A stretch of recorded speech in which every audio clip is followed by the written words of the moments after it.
Good morning, I'm Gretchen Ho. It is Tuesday, the 18th of February, bringing you Morning Matters because your mornings matter. Let's get to the stories that matter today. The CIDG chief files inciting to sedition and unlawful utterance complaints against former President Rodrigo Duterte for his controversial Kill 15 Senators remark. Comelec says negative campaigning is not against the law, but Chairman Garcia warned that defamatory remarks could face criminal charges. And tune in as Senator Raffy Tulfo addresses pressing issues head-on, from political dynasties to impeachment talks and the OFW ban in Kuwait. Welcome to our program Morning Matters, where we talk about the issues you need to know for the rest of your day. Now, first on the agenda, the PNP CIDG has filed a formal complaint against former President Rodrigo Duterte over his Kill Senators remark. More in this report. Patayin natin yung mga senador ngayon para mabakante. Kung makapatay tayo ng mga 15 na senador, pasok na tayo lahat. That statement was what prompted PNP CIDG Director Major General Nicolas Torre to lodge a complaint against former President Rodrigo Duterte for allegedly inciting to sedition and unlawful utterance. He stressed that such statements cannot be dismissed as simple jokes. Yung bagong Pilipinas na eh. Hindi na pwede yung ganong mga statements na kinaumagahan, joke only na lang. Maliit lang tingnan yan, pero it is being uttered by a former president. Hindi malayo na gayahin or he will be taken seriously by his blind supporters. Lawmakers were also quick to condemn the former president's statements, including House Assistant Majority Leader Representative Zia Alonto Adyong. Whether it's a joke or not, you are not allowed to say things about killing other people. This is coming from someone who has admitted to previously killing before. But while the complaint is valid, Justice Secretary Boying Remulla said it would be stronger if the senators themselves filed it. Pero if the senators themselves complain, then we have reason to act on the matter.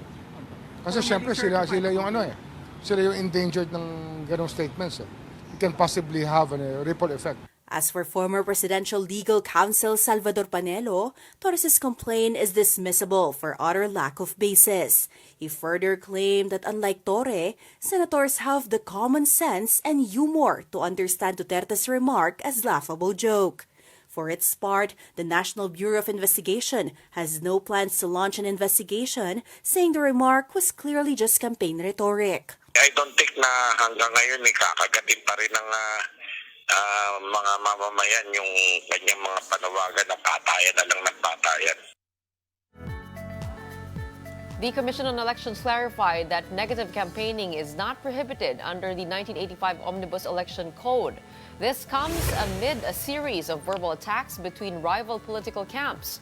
Comelec Chairman George Garcia explained the poll body has no jurisdiction over supporters engaging in negative campaigning since they are not candidates. However, Garcia warned that individuals, including candidates, who make defamatory remarks could face criminal charges. Sa part po talaga ng Comelec, we will always respect the freedom of expression ng lahat ng mga supporter, lahat ng mga sumusuporta na doon sa isang kandidato o partido politikal. Tatandaan po natin, there is always a very thin line between constitutional guarantee of the freedom of expression and speech and certain limitations to it. Meanwhile, the Commission on Elections has denied an alleged data breach on its website and social media pages. This came after one hacker group known as the Philippine Cyber Mafia claimed to have leaked data. The poll body said it verified and counter-checked the alleged data leak, denying any security breach. Comelec also coordinated with the Department of Information and Communications Technology, which also denied the hacking claim. The Commission assures all servers are air-gapped and secured following the 2016 data breach. Don't go away. Morning Matters will be back after the break.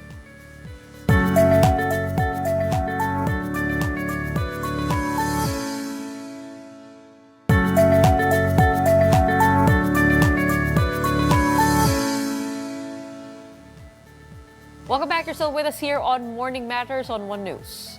The Department of Education has initiated an investigation into alleged ghost students in the senior high school voucher program. The inquiry is focused on private schools in 9 divisions, with 12 schools suspected of facilitating fraudulent activities. Deputy Secretary Sonny Angara said those found guilty could lose access to the voucher program and face legal action. The public is encouraged to report any irregularities anonymously via DepEd's email at walangkorupsyon@deped.gov.ph.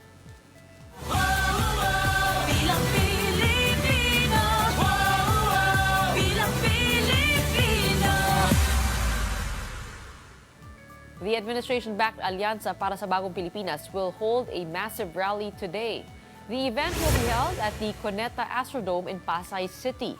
This marks the end of their campaign launches across the country before full-scale campaigning for the May 2025 elections. President Bongbong Marcos and the Alyansa's 12-member Senate slate are expected to attend the event. The Alyansa has previously launched campaigns in Lawag, Iloilo, and Davao.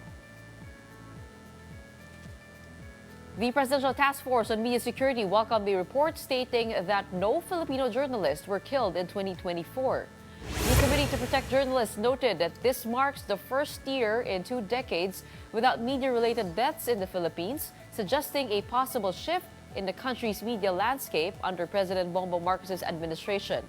And despite this positive development, the task force reaffirmed its commitment to monitoring threats, including online harassment and intimidation. The CPJ report also mentioned the killing of journalist Maria Vilma Rodriguez in Zamboanga City, but investigations revealed that her death was unrelated to her profession. In the world of sports, the Filipino pole vaulter EJ Obiena delivered an impressive season-best performance, clinching the gold at the Orlen Copernicus Cup in Torun, Poland. The 2-time Olympian cleared 5.8 meters to secure the victory, edging out 9 other competitors. This is his second gold medal for the season. The victory serves as redemption after his 7th-place finish at last week's ISTAF indoor tournament in Dusseldorf, Germany. And when we return, we had the chance to speak with Senator Raffy Tulfo. Don't go away. That will be up on Morning Matters when we return.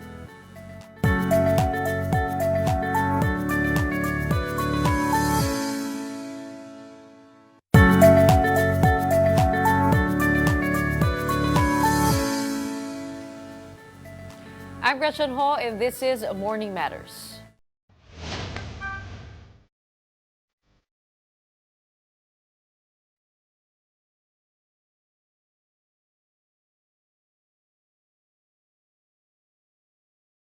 Now here on Morning Matters, we try to provide context on different issues, and there's no better way to do it than to talk to the sources themselves, and we had the chance to do that with Senator Raffy Tulfo. Let's watch this. Joining us on Morning Matters today to give his share of voice and to spare us a little bit of time, we have Senator Raffy Tulfo, a true kapatid. Welcome Yes. to Morning Matters. Thank you for having me. It's an honor to be able to finally interview you. Thank you. Okay, kayo po ay kapatid at ako rin ay kapatid. At gusto ko lang matanong, matagal na po, Senator. Kasi lagi po ako nandyan, nagpa-park sa labas. Doon po sa may pila po ninyo. Right. Oo. I just wonder, no, parang ito pong pila na ito, kasi hindi ko po nasubaybayan mula dati pa. Paano po ba ito nagsimula?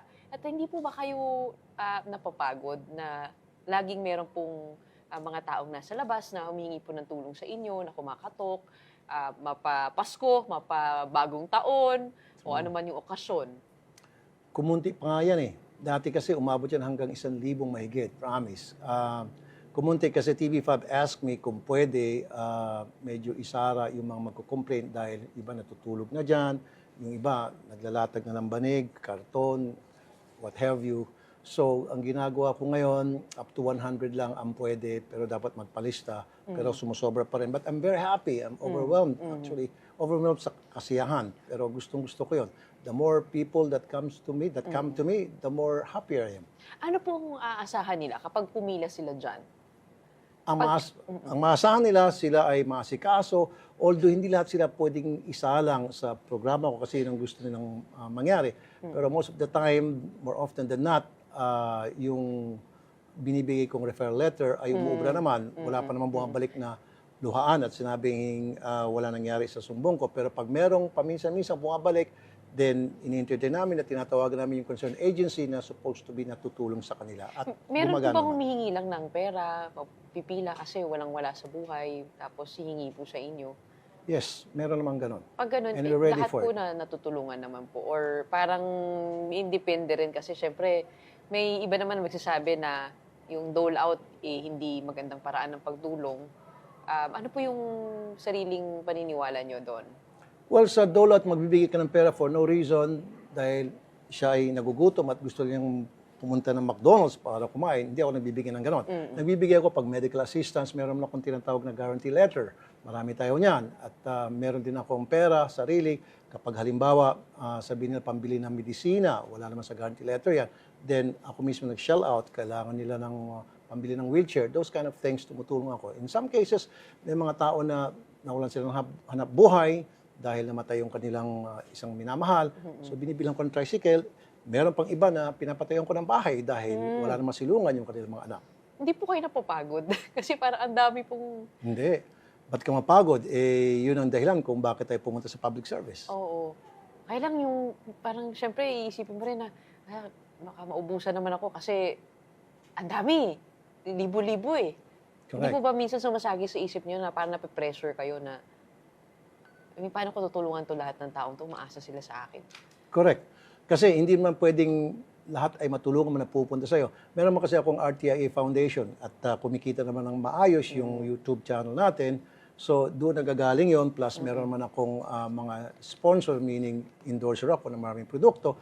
So, sapat na yon. Meron din po ba minsan na nang-aabuso? Yung pabalik-balik?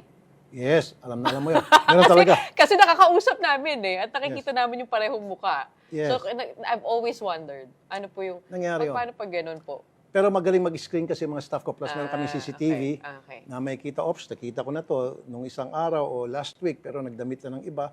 So, nasasara namin yun. Nakilala po kayo para sa Tulfo Brand of Justice.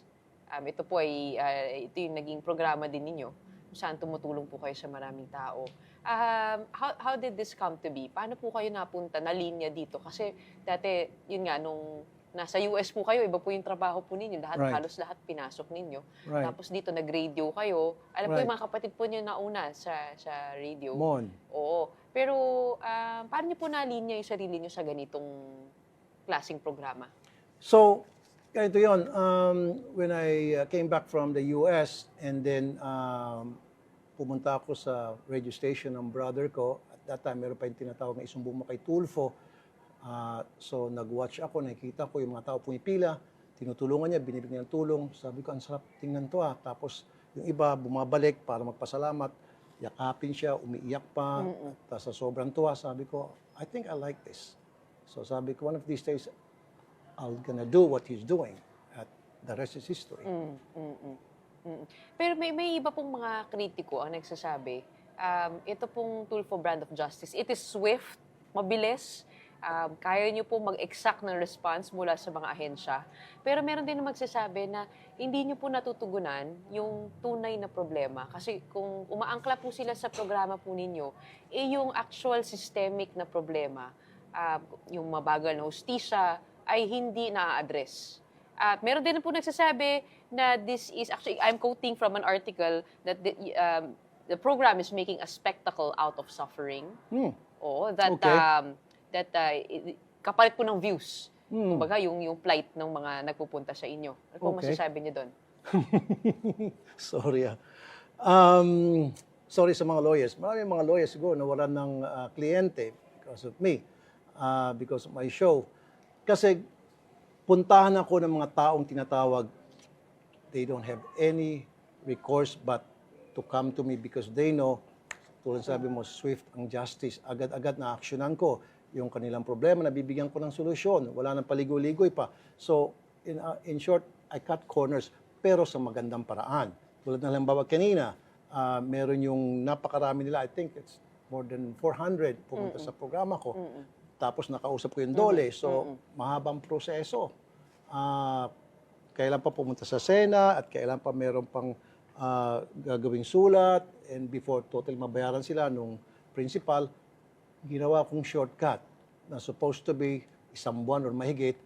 Maniwala ka o hindi, in 2 days mababayaran na sila. Ganun tayo kabilis.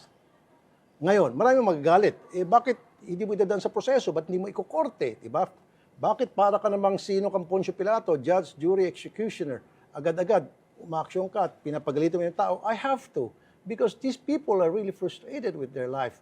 Kaya nga, pinupunta nila ako as a last recourse. So if they come to me at hindi ko gagawin ng paraan, parehas lang kami ng mga nagbigay sa kanilang frustration. So when you come to me and you have a big problem, I'll do my best na para pag-alis mo ng programa ko, hindi kalhuan, kundi nakangisi ka pa. Sabi niyo po sa isang programa na ngayon na bilang isang senador ay kailangan niyo nang dumaan sa proseso. Gusto ko maintindihan, bakit po, ito, you're able to already command justice.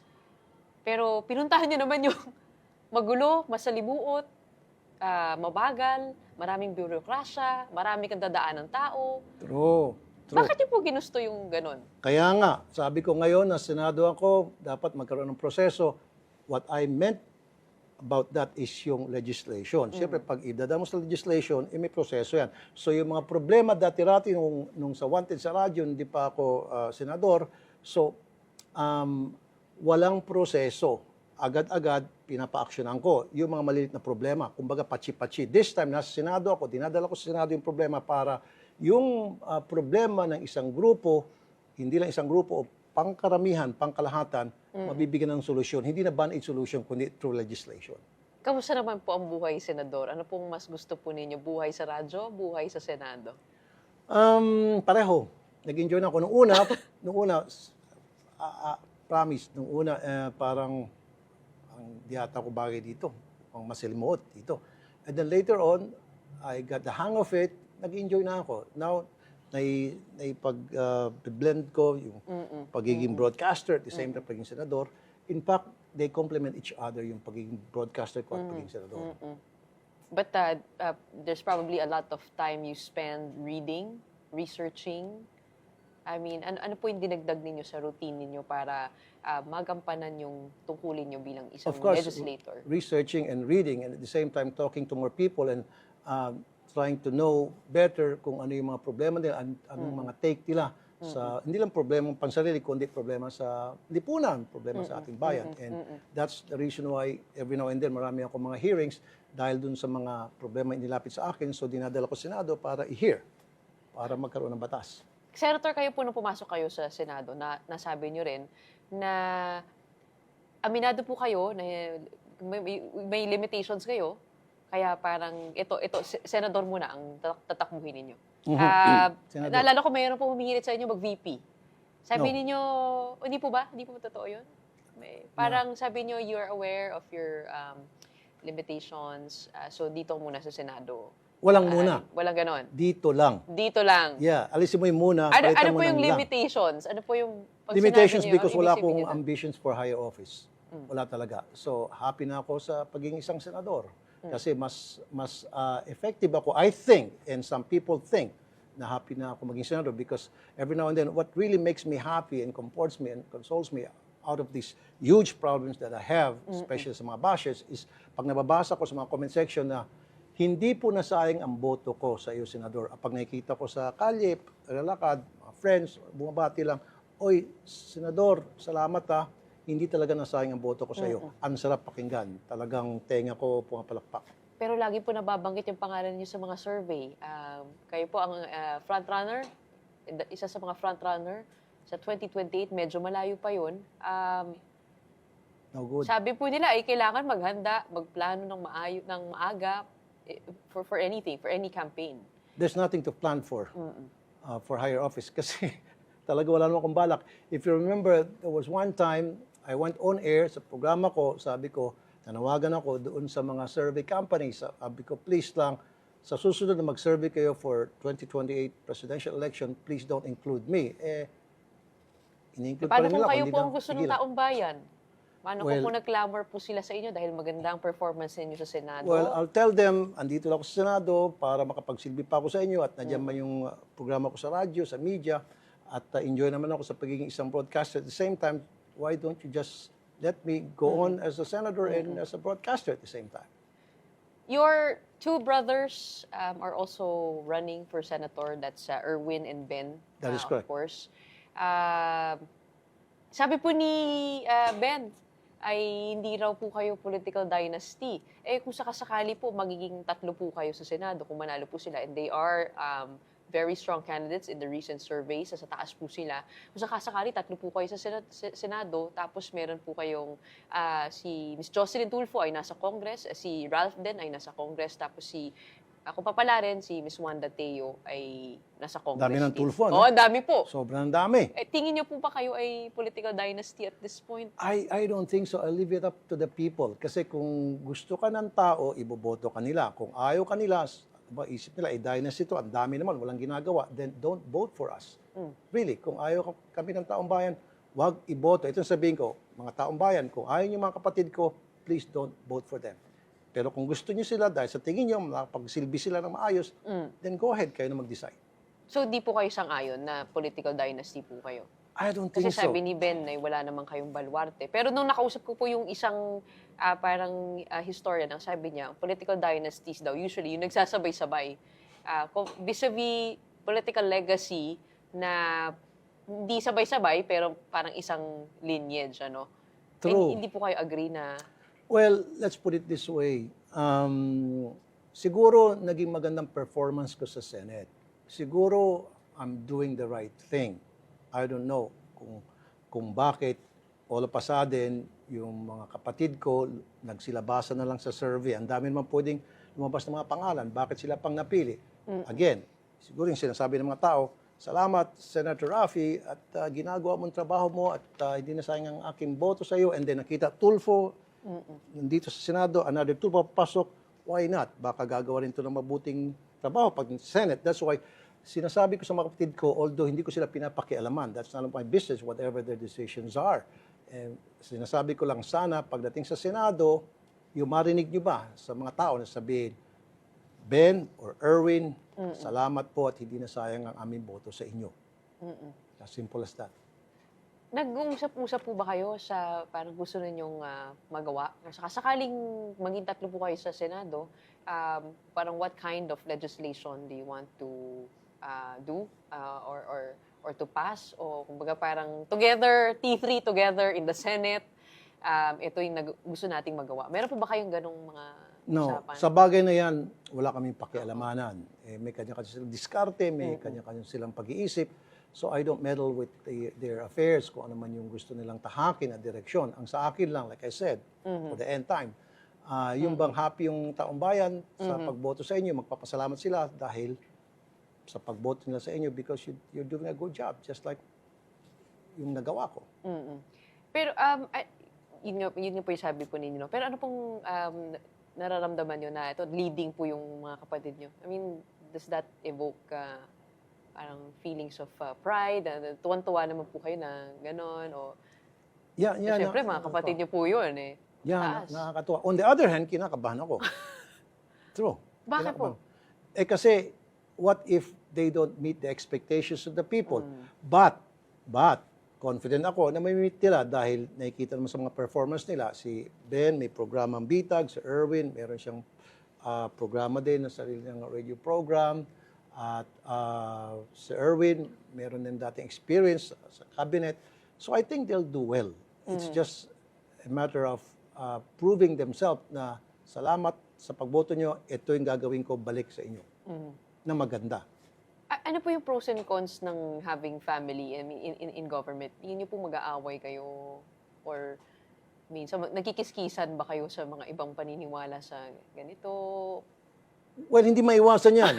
Hindi maiwasan. Maski na ngayon, nung hindi pa kami sa politics ako at kapatid, merong disagreement. But that's natural. May mga sibling rivalries. Once in a while, pero naayos naman agad. Nag-usap-usap kami. We're adults. So, we can handle our problems. Now, kung yung tanong mo, baka pagdating sa Senado, magkakaroon disagreement, expect ko yan. Maaring hindi. Maaring yung isa mag-agree doon sa isang legislation na ipapasa ko, yung isa magdi-disagree, maaring ganun din ako, but at the end of the day, dapat mag-usap pa rin kami para mas mapabilis yung pag-andar ng legislation na gusto namin ipasa, yung mga advokasya na sinusuportahan namin. So at the end of the day, hindi po kayo maghihiwa-hiwalay? I mean, bilang magkapamilya. Magkapatid, sorry. Blood is blood. Oo. Pero ito lang, kung meron siyang kaaway, away lang niya yun. May kaaway ako, away ko lang yun. Away ni Erwin, away niya yun, away ni Ben, away niya yun, away ni Rafi. Hindi kami yung tipong kukuyog. Kukuyugin namin yung isang tao para ibuli o para pag-isahan upang pakita yung puwersa namin tatlo. I promise you we're not gonna do that. We are already midway into your term, 3 years. 3 years down, 3 years to go. You are, just a reminder to the audience, the third highest winning senator with 23 million votes. What would you say would be your biggest achievement thus far in the midterm? Marami. Una, meron akong yung legislation ko, yung Magna Carta for Seafarers at napakarami ko pang mga bills na kinuko-author, pasa na yung iba nakapending pa. Marami. And then I keep going and making inspections. So, nakikita ko marami mga sakit, lalo sa committee na hinahawakan ko sa public services, sakit sa ating transportation. So ginagawang paraan, gumagawang inspection para to solve the problem, para alang-alang doon sa mga riders nating commuters. Isa po sa mga nag-viral po kayo itong proposal ninyo to train eagles to capture drones that threaten our airports. Yes. Yung iba hindi po naiintindihan. Hindi na magets. Ano po yung dahilan? Bakit niyo po nabanggit yun? At ba't niyo natumbok yung problema na yun sa airport security when it comes to the drones? Hindi nanggaling sa akin yung Gretch. Nanggaling yun sa isang expert who was there at that time. He was the one who offered that. Kasi mahal daw yung technology ng anti-drone na ginagamit na ibang malalaking bansa. He was talking, this guy from CAAP, he was talking by the millions. In fact, if I still remember, it's like $1 million a month for subscription alone.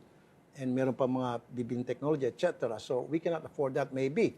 So nagsuggest yung isang expert katabi niya na ginagawa naman sa ibang bansa yung Eagle. Na yung Eagle will be used as counter-drone. So pag nakita yung drone pumasok na sa isang restricted area, kukunin ng Eagle yun, sasaluin at dadalhin sa malayong lugar. At kung may bomba man yun, edi i-dispose off yun sa malayong lugar, sa dagat, etc. So hindi galing sa akin yun. Pero ginagawa yun sa ibang bansa. It's happening, even while we speak. Ano po nakikita niyong problema dito sa airport security natin? Ba't na-bring up po yung tanong na yun? Nakita mo yung Ukraine and Russia war Yes. na ginamit yung drone sa pagpapasabog sa isa't isa ng kanilang mga gustong target.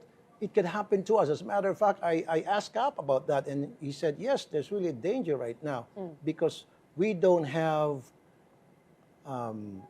yung bang technology na para masiguro na hindi mapasok ng mga drones o kung sino man may intensyon pasukin ng mga drones yung restricted area ng airport. Inamin niya yon. Pero sabi ko, gawa natin ng paraan at gagawin daw ng paraan. At isa pa, yung drones right now, kunyari, tayo, wala tayong anti-drone. Dapat, meron man nabibiling anti-drone. So example lang, o meron may galit sa TV5, magpapalipad ng drone, lalagyan ng high explosives, bomba. Tapos, ipapalaglag dito sa TV5, sabog ang TV5. Kaya dapat, sasabihan ko si MVP, si Boss MVP, bubili ng anti-drone. Ng Eagle? No, not Eagle. Meron Na yung mga anti-drone technology po talaga? Meron yung ngayon eh. Meron yung ngayon nabibili. Pero, hindi ganun kalawak, hindi ganun thorough kumpara doon sa ina-expect natin na ginagawa sa mga airports sa ibang bansa like the US. Kasi yung Eagles po, mamaya magkaroon naman ng bird strike. Exactly. Pagka yun naman ang pinalipad mo sa airport. Correct. Oo. Pero yung Eagles, magagamit mo rin para to counter itong mga flocks of birds na magkukos ng bird strike. Tatabuhin niya. Kaya Hindi ba pwedeng yung double eagle purpose. Hindi ba yung Eagle ang papasok? Hindi. Kasi trained eh. Trained yun. Okay, Tapos magsiseminar yung magtitrain sa Eagle. So the Eagle, pag may nakita siya ng mga birds na papalipad sa airport, tatabuhin niya yun. Eh, siyempre, takot lahat ng mga sa Eagles. At pag nakita siya ng drone, kukunin niya yung drone. So, dapat trained. Hindi yung basta-basta kuha ng eagle, pakawalan mo niya, baka tama ka, siya pa mismo papasok sa engine, di sabog. Pero actually, napanood ko po yung part ng hearing na yun at napaisip nga po ako. Sabi ko, hindi po ba ang dami naman nating problema? Parang para bigyan natin ng budget itong drone na napakamahal, parang dapat unahin po muna natin yung, like, kumari, problema sa infra, problema sa traffic, problema sa basic social services. Tama ka dyan. Oo. Pero think of this. Meron pa ba mas malalaking problema kapag maraming taong namatay sa isang eroplano, sa isang building, dahil sa pagpasabog sa drone? Magkano bang halaga ng buhay ng tao? Diba? So, dapat we should start thinking of it. Hindi yung reactive lang tayo. Kapag may nangyari na, may namatay na, saka tayo mag-action. Dapat bago Sakit po may yata ng namatay. Pilipino yung medyo reactive eh. Exactly.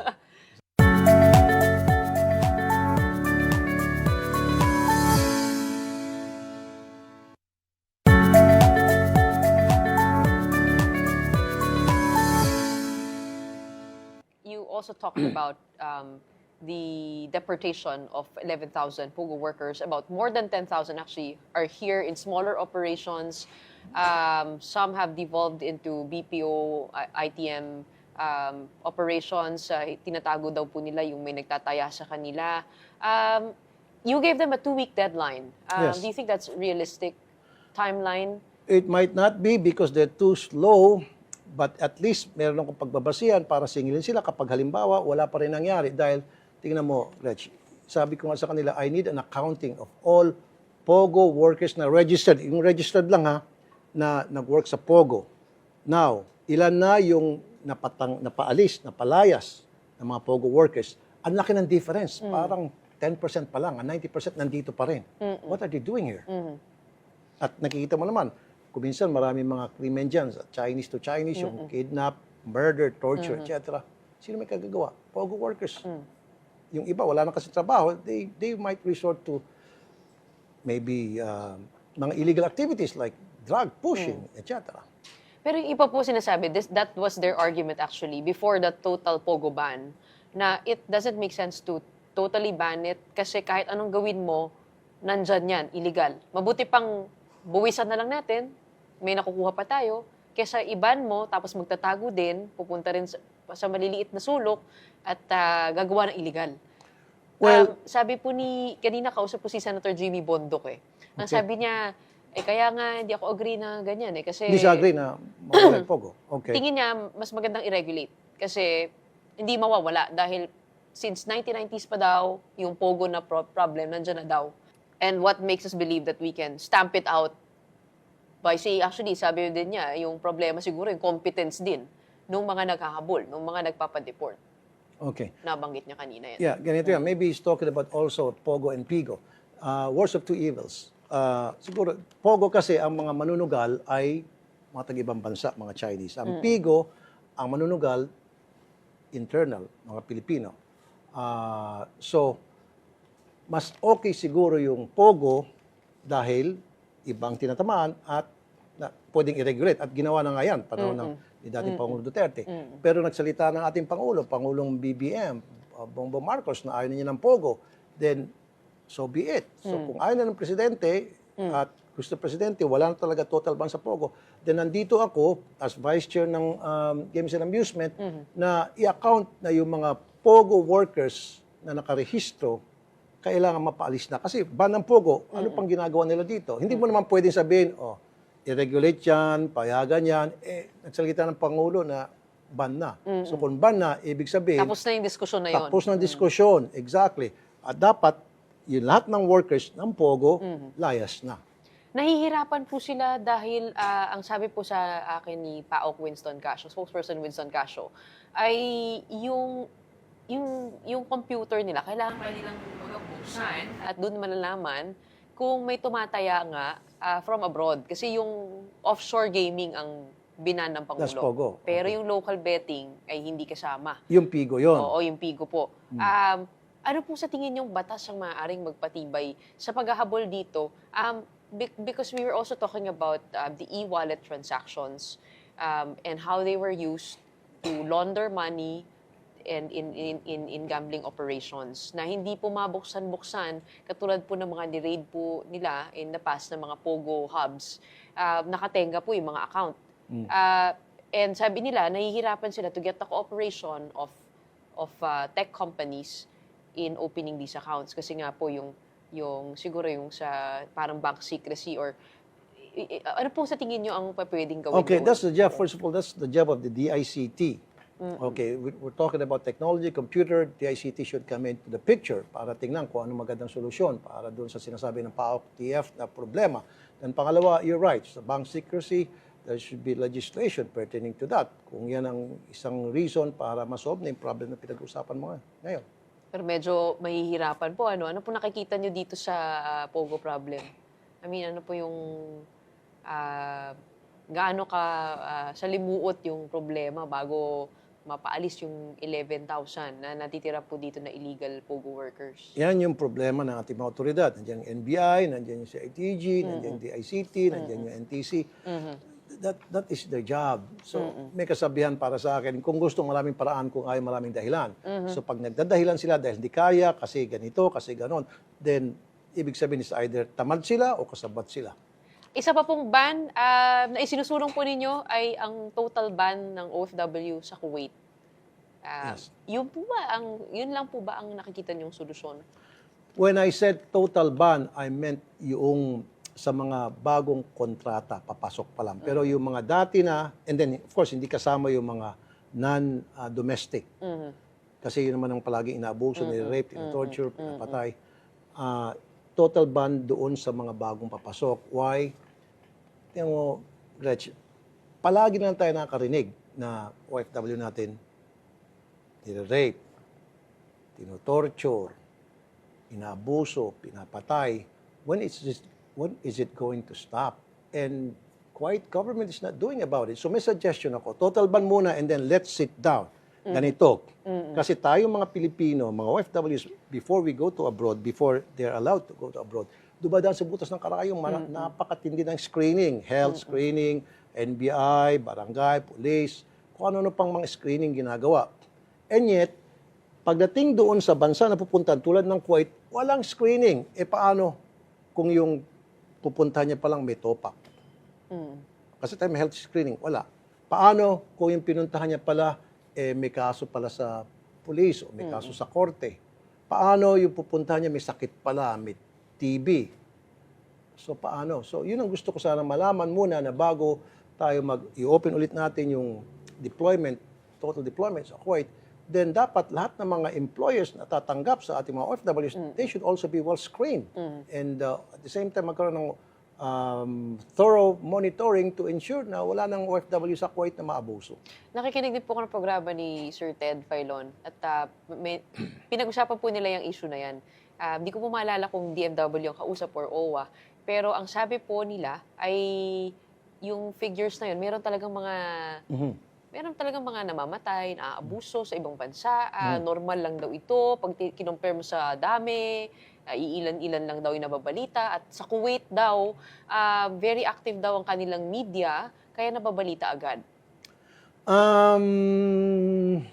I don't think it's normal. Yung isang buhay ng tao na namatay, I wouldn't consider it as normal. That's way, way, way abnormal. That's not normal. Isang buhay ng tao ay napakahalaga. So, pag binamatayan na OFW sa isang bansa, then there's a problem. That is not a normal situation for me. I'm sorry. One is too many. One is too many. Thank you. Kayo po ba ay sang-ayon sa pagbubukas ng investigasyon dito sa war on drugs? Muli, dito sa sinusulong ngayon ng House. Well, let the House do their job. Yeah, and I support whatever the authorities are doing to investigate dito sa mga nangyayari tungkol sa mga drug problems in the past. Pero sang-ayon po kayo sa ICC investigation into the war on drugs na sila po ay gumagawa rin ng sarili nilang investigasyon? When it comes to ICC, then I would not comment about that because that's the decision of the executive and I mean the legislative, and so there's separate powers as you know. So kung ano yung decision ng executive, hindi ako magkikialam. Okay. Pero kayo po, kung ano po sa tingin ninyo yung war on drugs? I mean, like, your view on the past administration's war on drugs was that we have 6,200 recorded deaths from the PDEA into the anti-illegal drug war. I mean, kayo po sa inyong experience, ano po yung dapat na pagtugon dito sa problema ng droga? There's so many ways to skin a chicken. In fairness, the third administration, they did okay pagsugpo sa problema sa droga. Yun nga lang, maring hindi nga tamang paraan. So, nandiyan naman siguro yung rehab, maging very aggressive siguro tayo para iparehab, identify kung sino yung mga pusher, mga drug lord, sino yung mga addict, ipaparehab, hulihin sila, and then dapat meron tayong malaking rehab center na paglalagyan itong mga addict, etc. So, there are other ways to do it. But again, during the third administration, nakagawa naman sila ng maayos. In fact, marami mga nag-surrender ng mga drug addict during those times. Sa midterm elections po, kayo po are you going to play a role? Are you going to support your brothers or anybody else? They're not asking yet for my support, but if they'll ask me, why not? I'll support them. Yeah. Wow. Malaking bagay po yun. Yes. In fact, I'm also supporting some candidates, mga kaibigan ko. So if they ask for my support, syempre I have to choose the people that I will Pwede pong support. malaman kung sino po yung sinusuportahan ninyo or confidential? It's confidential na lang. May kita mo na lang siguro. Okay. Malalaman na lang po natin. Nakikita niyo po ngayon, nagpapalitan po ng ng mga banat mula sa kay PBBM, doon nga po sa kanilang kick-off rally, pati si President Duterte sa kanilang kick-off rally, nabanggit nga ni President Duterte, bakit di nalang patayin yung 15 senador to make way? Siyempre, sabi nga, joke lang daw yun. And then, sabi ni PBBM, ay sana yata sila sa isang solusyon na magpatayan na lang. I mean, sa nakikita niyo po, ano pong assessment niyo dun sa gulo na yun? Doon sa sinabi niyo na papatayin yung 15 na senators, I think he's just exercising his freedom of speech under the Constitution. Pero may mga nagsabi, dapat niya sinasabi yon. Pero meron din nagsabi, alam mo naman, pag may sinabi si dating Pangulong Duterte, biro lang yon. Pero yung iba siniseryoso, tulad alam ba ni PBBM, and I don't blame him. So, merong dalawang grupo nag-aaway, ayaw kong makisawsaw. Sila ay nag-uusap or nagkaroon argumento o hindi pagkakaunawaan, labas ako doon. Yung kapatid po ninyo na si Erwin, siya po ay hindi pumirma dito sa VP impeachment. Pero yung wife po ninyo, at saka si Ralph, parang pumirma po sila. Yes, they signed. Your take on the impeachment complaint and the timelines being pushed for by the Senate President and how this is shaping up the upcoming midterm elections? Okay, first of all, dun sa pagsasign ng wife ko and my son. My wife is the second nominee of ACT-CIS party list. So, kung ano kasi ang stand ng party list, dapat makisama ka. So, ang stand ng party list ay mag-sign, so she did sign. At hindi ako nakikialam. Never ako nakikialam. Even if she's my wife and Ralph is my son, never ako nagdikta sa kanila na, hoy, ito dapat gawin niyo, hoy. Unless kung humingi sila ng guidance, at nagbibigay ako ng guidance. Pero doon sa signature sa impeachment, they never ask for my opinion. Ginawa lang nila yung gusto nila. At si Ralph, yun ang feeling niya na kailangan niya mag-sign. He did sign and hindi ko siya pinagsabi, hindi ko siya kinausap. Nung mabalitaan ko na sa news, matter of fact, nabalitaan ko, nag-sign pala silang dalawa. And then pag kinagabihan, sinabi ko, nag-sign pala ka dalawa. Yes, nakangiti na lang ako and then let's have dinner. And then hindi namin pinag-usapan. Yun. So hindi po pinag-uusapan yung mga ganyan on a family table? No. Okay. Pagod na nga tayo dito sa labas. Tapos pagdating doon, dadalhin mo pang trabaho. Pagdating, very sacred yung dinner table. When we get there, we never, ever talk politics. We talk about personal matters, tawanan, at mga future plans, personal matters. Pero kayo po ay agree ba sa timeline ng Senado na pagkatapos na lang ng State of the Nation address, kayo po ay magiging isa sa mga senator judge in the upcoming trial? Yes. Well, hindi ko pa nakikita yung articles of impeachment and I have to study that. And of course, I'll have to consult my legis group para i-guide din ako kung ano ba yung mga nakalagay doon sa articles of impeachment, then that's when I will decide whether I vote yes or no. Pero may iba po nagsasabi na dapat talakayin na ngayon. Kasi nga sa Constitution natin, nakalagay, forthwith proceed. Yeah, diyan nagkakaroon ng problema ata sa lower house and sa Senate. So, ayusin dapat nilang problema nila. Basta ako, I'm just gonna wait. If it's Pero there, wala kayo naririnig na ugong na tutulak to para mapabilis yung wala ako narinig kasi hindi timelines, naman ako wala. chismoso. Okay, nabanggit nyo nga po na the family dinner is sacred time with family. Kayo po ay lolo na. Yes, Lolo very soon. na. Oo. Yeah, I'm very happy. May time pa po ba kayo sa pamilya ninyo? I mean, given your... Of course. I always find time para sa family. Although bihira na kami magkikita. Pag Sino po ang weekdays, pinaka-close ninyo sa anak niyo? Dalawa po, no? Oo. Pareho sila. Pareho. Sila. Pinaka-close po ninyo sa mga kapatid ninyo? Erwin. Si Erwin. Yeah, Oo. Erwin. What do you do together as a family? Para maka-relax naman. Kaya magkakapatid, nag-uusap-usap kami every now and then. Pero again, walang politics pinag-usapan. And then kuminsan, nagkikita kami sa mga birthday, sa mga occasions, and then in-invite ako, and then dinner kami, medyo over a glass of wine, red wine, and that's it. Simple lang. Simple lang, mababong kaligayahan namin. Maliit na bagay. Hindi po ba kayo natatakot sa sarili ninyong kapangyarihan? What do you mean, define kapangyarihan? Kasi kayo po ay, tool for justice. I mean, kaya nyo mag-command to do this, to achieve that, to get this, and to get that. And kayo po ay ngayon nasa Senado na you are in government, you have the official authority, official mandate from the people. Hindi po ba kayo minsan natatakot na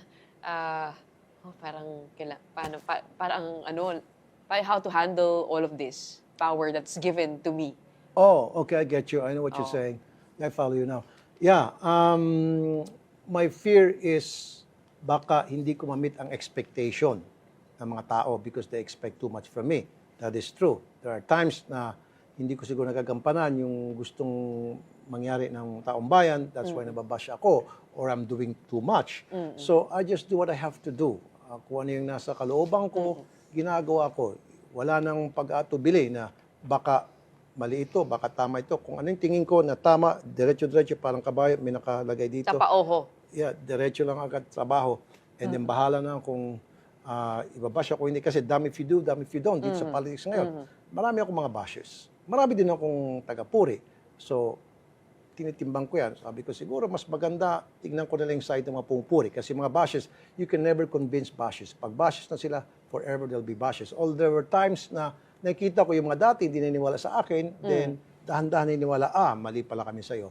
Pero most of these bashes, as what we call trolls, Pero binabasa hindi niyo po? mo makukonvince. Binababasa niyo? Hindi na ako nagbabasa. Hindi Mga tao ko, every now and then, sabihin ako, Sir, may ganitong kumakalat na sa social media about you, negative, sir. Yung iba, entertaining ko, bakit? Baka kako, talagang valid yun, constructive yun. Of course, there were times na constructive talaga. And then I listen. Pag nakita ko na, sabi ko, pag hindi constructive, huwag niyo sabihin sa akin, ibasura niyo na lang yan. Pag medyo sa tingin niyo, may point nga sila, tell me, and then let's sit down with all the group. Pinapa-filter nyo na po sa kanila. Pag-aaralan natin, yung mga tama lang, yung mga okay lang na constructive. Pag-aaralan natin, pagtulungan natin, let's find a solution for us to do better. Meron po ba kayong mentor who keeps you in check or anybody who keeps you in check? Pinagbayan kayo? Honestly, wala akong mentor. What I do is, I just think sa gabi, bago ako matulog, pagising, what am I gonna do? What happened today? Saan ako nagkulang? Saan ako sumobra? And then, medyo konting meditation, and then pagising ko, fresh, ito yung gagawin ko mamaya. And then I consult my team, my Legis team. And then, binibigyan nila ako ng guidance. That's how it works. Every so often, I talk to my team para alamin sa kanila at sabihin sa kanila kung anong direksyon namin. What keeps you motivated? I mean, must be a lot. A lot. Just like you, marami ka siguro motivation. Dahil pag marami ka mga fans na tutuwa sa iyo, pinupuri ka, it keeps you motivated. It keeps you happy. Yun lang eh. In fact, many years ago, one of my doctors told me, hindi pa ako senador. Sabi niya, na namomonitor ko yung trabaho mo, very stressful, napapasa sa mga problema ng mga tao, baka magkasakit ka niyan, etc. Sabi ko, paano kung magkasakit kung if I'm enjoying it? Parang yung mga basketball player, pagod na pagod, pero they're enjoying it because they're being paid, just like what I'm doing sa broadcaster ako. Di ganito yun, as long as you enjoy your work, you're doing the right thing. Love your job and your job will love you back. Pag meron po kayong hindi natutulungan, dinadala niyo rin po ba yun? That is correct. Yun ang medyo nakakalungkot. Kasi like I said, di naman ako perfect, di naman ako si Superman na lahat kaya kong gawin. There were quite a few times na nalungkot ako.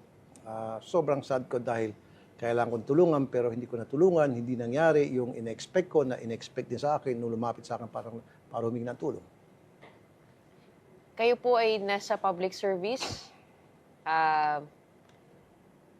and you've been carrying the Tulfo brand of justice for many years. Ano po yung gugustuhin ninyo? Or ano po yung sa punto na masasabi ninyong nagawa nyo na yung tungkulin ninyo bilang, isang public servant?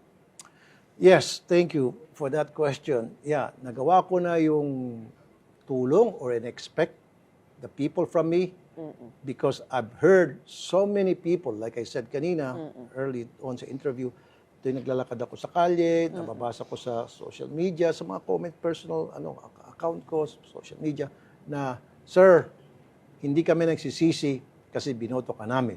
Mission accomplished. I did what I'm supposed to do. Ginawa ko yung in-expect nila, kaya nila ako binoto. So I'm happy for that. And being in government is probably a different way of being able to create impact. Kasi, kumbaga ang nakakabanggaan nyo na po dito, minsan, ang tapang nyo po kahit yung colleague po ninyo, na nasisita po ninyo. Which is, gusto ng mga Pilipino yun, ano? Well, yung kasing ugali ko nung broadcaster pa ako, ayoko naman magbago kung ano yung ginagawa ko sa radyo. Kaya ako binoto kasi, gusto ko tong style nito. And then pagdating ko sa Senado, tahimik na lang ako, malambot na ako. Kaya nga dyan ako nababash na sabi nila, ginagawa mong RTIA, Rapid Tulfo Action, yung Senado, palasubas ka, lahat ng klaseng mga masasamang salita nasabi na ata tungkol sa akin dahil daw ginagawa kong RTA hearing. Pero ano magagawa ko? Yun na talaga ako. That's the way I am. That's my style for me to get to the bottom of the problem and to find solution to the problem at hand. Wala po talaga kayong balak tumakbo for higher office? Wala. Promise. Sige po Wala. Wala akong balak. Unless kung ikaw ay tatakbong presidente, Ako. babakapang kita. Di ba? Ako Hindi yung niyo po magtuturo natatanong kayo si Idol in Action, ako si Woman in Action. That is correct. Alam I've niyo seen po kung it. bakit. Why? Kasi, rin ako. Apurang-apuran ako. Gusto ko agad-agad. Pag meron ko naisip, gusto ko ginagawa ko agad. Exactly Parang para kayo. tayo. So, why don't we see each other sa 2028 for Senate? Gretchen Ho for Senator. Woman in Action. Woman in Action. Hindi ko So, po dalawa kaya. na. Rapid Tulfo in Action, Woman in Action.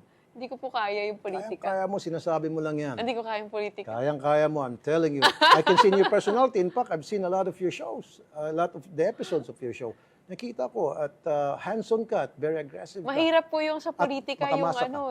Mahirap yung sa politika yung hindi mo alam iba yung sinasabi sa harapan mo tapos gaganunin ka sa likod. Correct. Usong-uso yan sa politika. Oo. Talaga nangyari yan. That's the reason why kailangan piliin mo rin siguro yung mga taong pagkakatiwalaan mo, yung mga taong pakikinggan mo, yung mga taong iwasan mo, etc. At saka, kasi parang naisip ko, mas magandang tumulong kasi pag nasa harapan mo na, pwede mo nang tulungan. Parang ito, dadaan ka pa sa makipagbalit-taktakan ka pa. Minsan kailangan mo magkompromiso para makuha itong bagay na ito. Parang Yeah. Hassle, Tama ka nakakapagod. nga. Iba yung pagtulong, tao to tao.